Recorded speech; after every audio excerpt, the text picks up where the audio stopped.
This is you. You just erased $17 million from a senator's offshore account, and the price tag is every federal agent in the Eastern Seaboard running facial recognition software with your face plastered across their screens. Sounds like you've arrived, mostly because 3 hours ago, you were nobody. Just another digital phantom haunting the dark corners of the internet. But now you're the most wanted cybercriminal in America, and your freedom has an expiration date measured in hours, not days. You look around your apartment, if you can even call it that. It's more like a tech graveyard. 7 monitors glow in the darkness, casting blue light across walls covered in torn posters and network cables that look like electronic veins.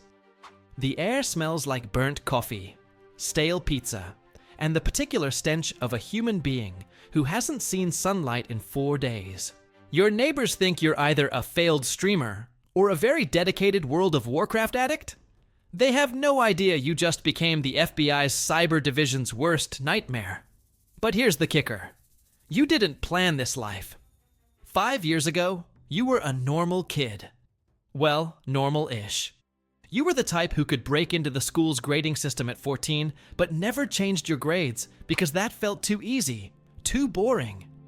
You wanted the challenge, not the reward. Your high school guidance counselor said you had potential. Your parents said you were wasting your intelligence.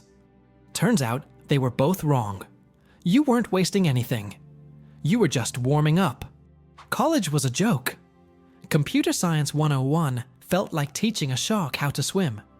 While your classmates struggled with basic Python, you were reverse engineering banking APIs for fun. You dropped out sophomore year, not because you failed, but because the system had nothing left to teach you. The professors were teaching decade-old security protocols that you could crack in your sleep. So you went underground, into the only place that felt like home. The digital wilderness, where the rules were written by whoever was smart enough to break them. Your reputation grew fast. In hacker forums with names like Black Hat Collective and Cypherpunks Anonymous, you became a legend. Not because you bragged, you never did, but because your work spoke for itself. When a major corporation's database got breached and not a single trace was left behind, people knew. When a corrupt politician's encrypted emails mysteriously appeared on WikiLeaks with zero metadata, people knew. You were the ghost in the machine, and ghosts don't leave fingerprints. But tonight, everything changed. You made the cardinal sin of the hacking world.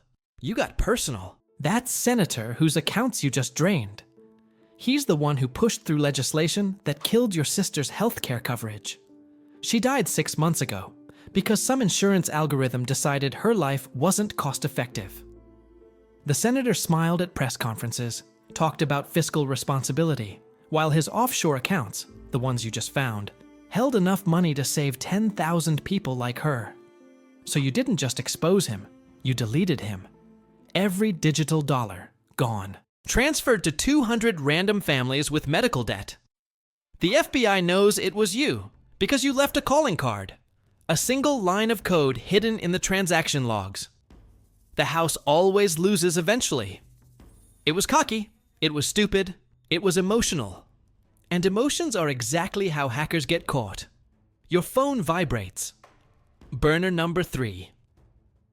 You don't recognize the number, but you answer anyway because at this point, paranoia is just realism with better research. We know who you are. The voice is calm, professional, federal. FBI Cybercrimes Division, probably. We know where you are, and we know you're too smart to run. You laugh, bitter, exhausted. You know where I am? Then why are you calling instead of kicking down my door? Silence. That tells you everything. They're close, but not close enough. They've got your general location, probably triangulated your digital footprint to a 3-block radius, but your apartment is in a building with 47 units, and you've been bouncing your connection through 6 different proxy servers in 4 countries. They're phishing, hoping you'll panic and make a mistake. You're good, the voice admits. Best we've seen in 5 years. But you're not invisible. Nobody is. Here's the thing, you say, pulling up 3 different screens simultaneously. You're right. I'm not invisible. But you're not looking for me. You're looking for the person you think I am. And those are two very different people. You hang up. Rookie mistake on their part, keeping you on the line that long. In those 47 seconds, you traced the call back through their secure line, identified the field office it came from, and planted a little surprise in their internal communication system.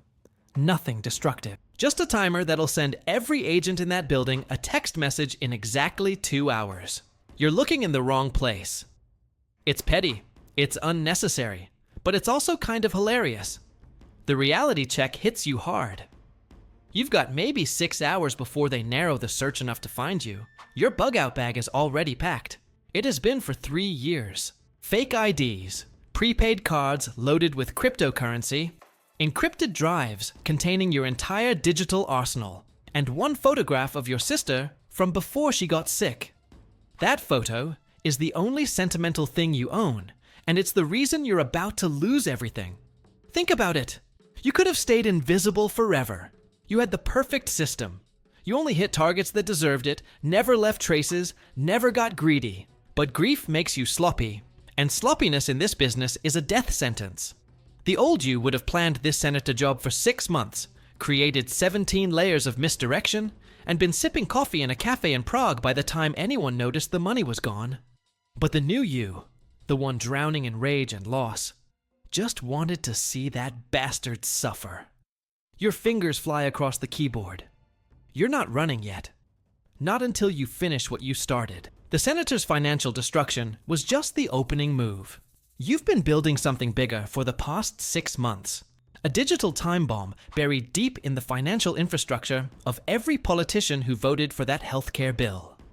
Transaction records, offshore accounts, insider trading evidence, payments from pharmaceutical lobbyists. It's all there, encrypted and waiting for one final command to go public. But here's the moral dilemma that's eating you alive. If you trigger this, you're not just taking down corrupt politicians. You're potentially crashing markets, destroying pension funds, and causing economic chaos that'll hurt millions of innocent people.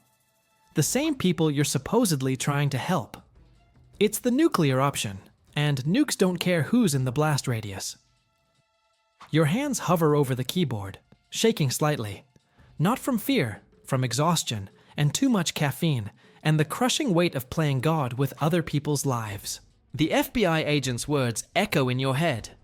Nobody is invisible. Maybe he's right.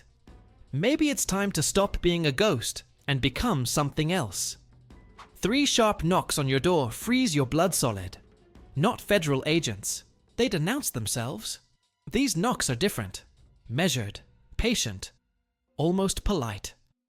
You pull up your door camera feed. A woman stands there, mid-30s, expensive suit, government badge visible on her hip but not drawn. She's alone. That's wrong. Feds never come alone to arrest a high-value target.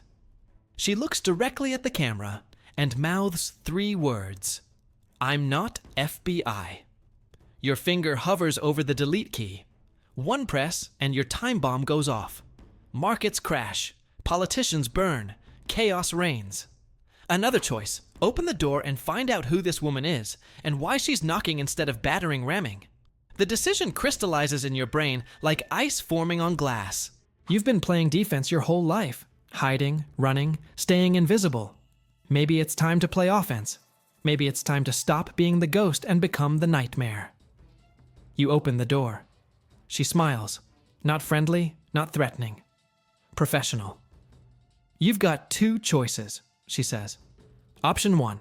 FBI arrests you in approximately 4 hours. You go to trial, you lose. You spend the next 20 years in a supermax facility, where the closest you'll get to a computer is the calculator they let you use for good behavior. And option 2. Option 2. You work for us. Same targets, bigger budget, legal immunity.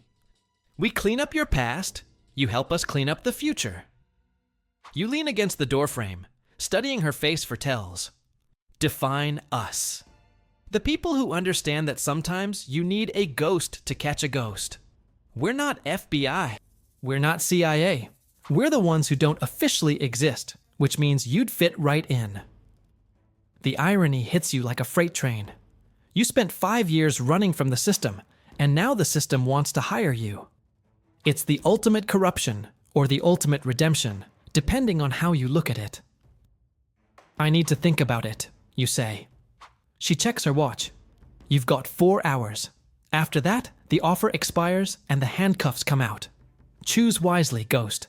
She walks away, leaving you standing in the doorway with the weight of your entire future balanced on a single decision. Behind you, your monitors glow with the trigger command ready to execute. In front of you, a hallway leading to a life you never imagined. You close the door, lean against it, and laugh. Dark, bitter, exhausted. Because the cold, hard reality is this: you're not really choosing between freedom and prison. You're choosing between one kind of cage and another. The question is, which cage has a door you can eventually pick? Your fingers find the keyboard one last time. The cursor blinks, waiting, patient, judging. Game on.